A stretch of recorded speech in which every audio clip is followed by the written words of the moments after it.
Saya Edwin Darwis masih bersama Anda di Kompas Sulsel dalam sesi dialog. Kali ini kami membahas tentang memilih hewan kurban. Ini dalam rangka jelang Idul Adha atau Idul Kurban. Tentunya masyarakat Kota Makassar dan sekitarnya ini akan beramai-ramai untuk memotong hewan kurban. Dan bagaimana kira-kira cara yang paling tepat untuk memilih hewan kurban itu, serta bagaimana sebenarnya pengawasan dari Dinas Perikanan dan Pertanian terkait dengan pengawasan terhadap hewan kurban yang ada di Kota Makassar dan sekitarnya.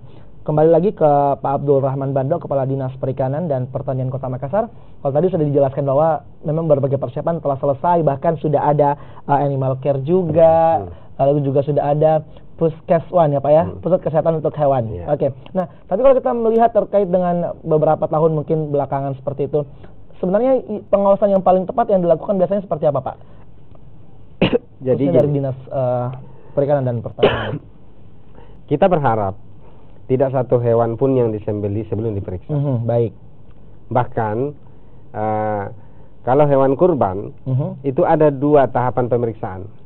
Pemeriksaan sebelum disembelih, dan pemeriksaan pada saat telah disembelih. Jadi sudah akan jadi bentuk daging gitu ya, sudah dipotong-potong. Karena begini, banyak hewan yang kami temukan, kasus-kasus yang kami temukan secara fisik sehat.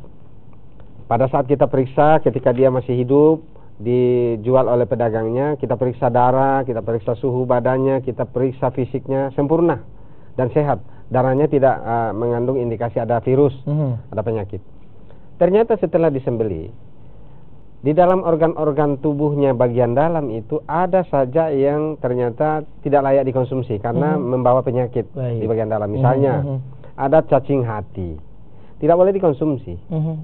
Nah, kalau misalnya dia abses, ada sepertiga dari hatinya itu yang sudah terinfeksi, kita keluarkan yang sepertiga itu. Itu yang harus diafkir atau dimusnahkan. Tidak boleh dikonsumsi. Masyarakat awam kita selama ini, pokoknya yang penting hati dimakan, paru dimakan. Padahal ada yang hewan juga itu bisa mengidap penyakit TB paru, TBC. Wah, bahaya nah, juga, itu nggak boleh. Kalau secara fisik kita buka, itu sudah mulai jaringannya rusak. Ini kan berarti membawa penyakit. Itu dipisahkan dan kita minta pengertian kepada pemiliknya untuk jangan dikonsumsi dan kita musnahkan. Jadi itu memang tugas mengapa akhirnya ada pemeriksaan sebelum dan sesudah juga. Ya, kita sebut dengan pemeriksaan antemortem dan postmortem. Nah, itulah mengapa kami menggagas, Pak Wali Kota menggagas namanya animal care dengan meat care. Animal care itu untuk hidupnya, meat care itu untuk dagingnya. Baik. Lalu seperti apa sebenarnya masyarakat perlu tahu kan?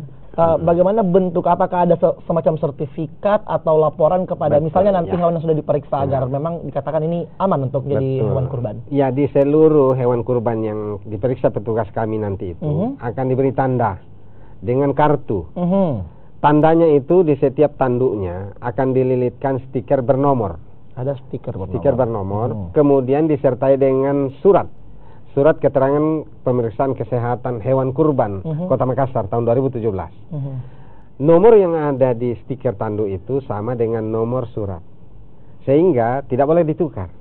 Misalnya dia periksa cuma 5 ekor, lalu dia minta misalnya suratnya 10, tidak mungkin.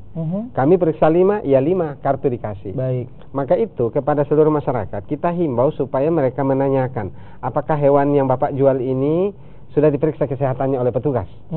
Kalau dia katakan sudah, mana buktinya bahwa sudah diperiksa?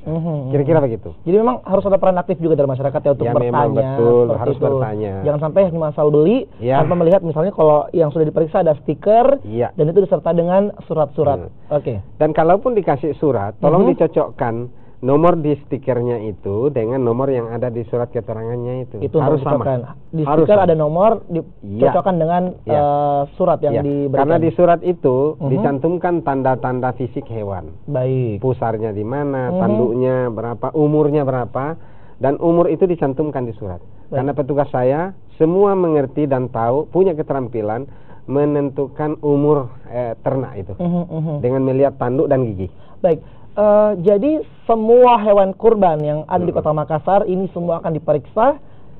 Target kita semua, tetapi saya yakin ya kita targetnya, tetapi yakin saya tidak mungkin saya bisa jangkau. Baik. Ada hal-hal teknis yang menyebabkan kami tidak bisa menjangkau. Apa itu Pak? Kendala-kendala yang pertama, banyak warga masyarakat yang sudah punya langganan-langganan di daerah. Mereka minta supaya hewan kurbannya itu diantar pada malam Lebaran. Baik. Tengah malam, kadang-kadang datang jam 11 malam, datang jam 12 malam. Petugas saya biasanya sampai selesai maghrib. Sebelum Lebaran. Besoknya ya. Besok pagi tentu petugas saya juga akan Lebaran dong. Ya, baik. Mereka Lebaran. Tapi setelah pulang Lebaran, seluruh petugas saya akan menyebar lagi, termasuk saya, akan menyebar lagi ke semua kecamatan untuk memeriksa. Dua, yang pertama memeriksa lagi kalau ada yang belum disembeli dan belum diperiksa. Itu kita periksa. Yang kedua, sekaligus memeriksa hewan-hewan yang telah disembeli. Maka itu yang harus kami gerak cepat. Semua pusat-pusat penyembelian hewan kurban nanti saya akan kirim orang. Saya akan kirim tim saya untuk periksa bagaimana kelayakan konsumsi bagian terutama organ-organ dalam. Ada kita temukan paru sudah bengkak, bahkan bernanah. Ini jangan dikonsumsi. Baik. Sangat tidak dianjurkan untuk dikonsumsi. Tapi kalau masyarakat tidak paham, ya dia konsumsi saja. Bukan salah dia, memang dia tidak paham. Nah, menjadi tugas kita, tetapi kita minta masyarakat juga untuk proaktif ikut mencoba melihat dengan, apalagi dengan Kompas TV hari ini membantu kami menyampaikan ke masyarakat. Bagi para pendengar, bagi para penonton yang paham hari ini, ya tolong disampaikan juga kepada warga masyarakat yang lain bahwa ternyata kita harus lihat juga kalau kita menyembeli apakah itu tidak ada yang cacat di bagian dalam. Baik, tapi kalau secara umum untuk misalnya para pedagang-pedagang besar gitu kan, untuk para pedagang sapi memang akan diperiksa ya, akan ada pemeriksaan rutin. Untuk Makassar kan kami punya data pedagang rutin ya. Itu datanya sudah lengkap pasti, ya. Insya Allah pasti kami akan datangi. Yang menjadi repot ini kan untuk pedagang-pedagang hewan kurban, ada pedagang dadakan. Yang sesungguhnya di kampung mereka itu mungkin pedagang hasil bumi, mungkin pedagang bahan bangunan, tapi dia punya modal. Ya, 1 bulan 2 bulan sebelum hari Lebaran dia beli sapi-sapi bakalan yang digemukkan selama 1 bulan 2 bulan. Nanti 1 minggu sebelum Lebaran dia datang semua ke Makassar. Itulah yang kadang-kadang tidak teratur tempat penjualannya, tidak punya kandang. Itulah yang kadang-kadang tiba-tiba menjual di pinggir jalan, di Hertasning, di Perintis. Ini yang paling merepotkan. Jadi biasanya kalau seperti itu bagaimana pengawasan dari dinas? Nah, kami bersinergi dengan pemerintah kecamatan, pemerintah kelurahan. Kami buat surat juga nanti ini. Saya akan kirim ke seluruh camat dan lurah kira-kira 10 hari sebelum hari H Lebaran untuk mereka melakukan pengawasan juga, penertiban tempat-tempat penjualan. Karena yang paling kami cegah adalah mereka tidak boleh membuat Makassar jorok. Apalagi ini kita baru saja menerima Adipura. Jangan para pedagang ternak itu datang mengotori kota ini. Tetapi kita butuh ternaknya. Hanya bagaimana mereka menjual tanpa mengotori kota. Oleh karena itu ada yang kami harus himbau. Satu, mereka selalu menjaga kebersihan tempat penjualannya. Yang kedua, jangan menjual di pinggir jalan yang menyebabkan kemacetan, bahkan bisa menyebabkan kecelakaan lalu lintas kalau sapinya nyebrang kiri kanan. Yang ketiga, pasca penjualan mereka harus bertanggung jawab membersihkan tempat-tempat sisa-sisa kotoran makanan, harus mereka juga bersihkan supaya kota ini tetap bersih. Itu himbauan ya, memang terkait dengan banyaknya juga fenomena yang terjadi ketika Idul Adha ini, banyak pedagang musiman. Oke, tapi banyak kembali lagi yang datang menjual, mungkin jual 50 ekor, 60 ekor, begitu selesai ditinggal begitu saja. Baik. Kita kembali lagi ke memilih hewan kurban, Pak. Sejauh ini biasanya kalau dari dinas terkait nih, pemberian vaksin untuk mencegah hewan sakit itu dilakukan kapan sih sebenarnya? Oh iya, jadi untuk dipahami, petugas saya itu rutin setiap hari berkeliling. Itu ada yang keliling dan juga ada yang menerima telepon permintaan untuk kita vaksinasi. Vaksinnya apa? Vaksin antraks yang paling utama. Untuk unggas vaksin flu burung, itu yang paling penting untuk kami. Tapi perlu dipahami, kami tidak boleh lagi vaksin untuk hewan-hewan yang mau disembelih peruntukan kurban paling lambat 2 bulan sebelumnya. Baik. Karena itu ada masa di mana obat-obat itu masih ada di dalam tubuh hewan dan tidak boleh dikonsumsi kalau masih ada dalam tubuh hewan. Maka itu kita tidak boleh lagi vaksin kalau tinggal sisa 2 bulan kita tidak. Apalagi kalau tinggal sebulan itu tidak boleh divaksin lagi. Nah, ini juga informasi lagi ya masyarakat. Maka itu kepada para pemilik-pemilik ternak itu harus mereka vaksin minimal 5-6 bulan sebelum hari Lebaran supaya mereka tetap terjamin kesehatannya, apalagi untuk vaksin antraks. Berarti memang sudah tidak boleh ada lagi vaksinasi boleh. Apalagi ini sudah kurang lebih sebulan. Kalau ada pun yang minta kepada kami harus waspada. Jangan-jangan kita vaksin, tahu-tahu dia jual nanti atau dia sembeli. Itu tidak boleh. Jadi memang ada pemeriksaan yang cukup ketat ya. Kalaupun misalnya kita tetap harus vaksin, betul-betul ada interview. Apakah ini ternaknya akan dipelihara lanjut, atau ada niat untuk menyembeli?